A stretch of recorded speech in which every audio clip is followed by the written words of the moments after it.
What's up everyone, this is Soul Reaper, and in this video I want to show off another legendary weapon from Borderlands 3, the Flood. As always, if you're new to the channel, be sure to hit the subscribe button, and if you enjoyed the video, please remember to leave a like. I want to make a note before we get into the actual video that I got this gun from a random world drop. That said, I have seen a few repeated claims of people getting this off the Chupacabra hatch and Grave Ward. More than likely that is just luck of the draw.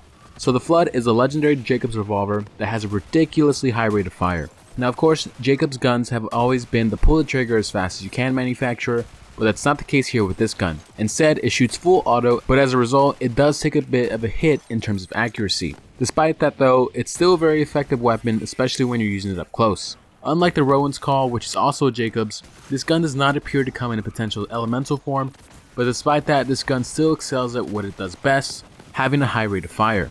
So at this point, let's go ahead and take a look at some of the actual stats of the weapon.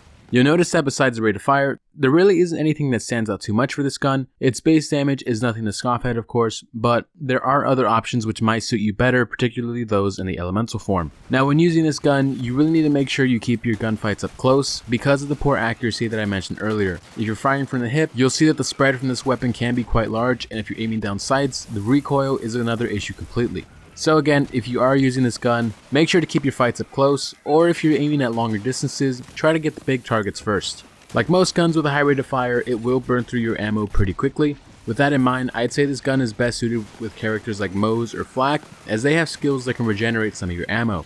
Had I made this video 2 weeks ago, I would have said that using this gun as Flak would probably be the best option, considering his Leave No Trace and Guerilla in the Mist skill, but considering that they've both since been nerfed, doesn't quite seem to be as good of an option as it would have been. However though, like I said, there have been nerfs, so instead I would say to actually use this gun with Moze, and pair it with a skill that gives you unlimited ammo for a short period of time after exiting Iron Bear.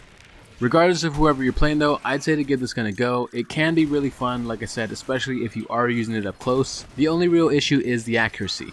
But again, this was just a random world drop for me, but to increase your chances, go ahead and turn on Mayhem mode and just get right to work. More and more lately, I've seen that the Slaughter Shaft near Conrad's Hold is a great place to get legendary weapons. However, I will caution you that it can be quite difficult if you're playing alone, something I've had to learn the hard way over and over again.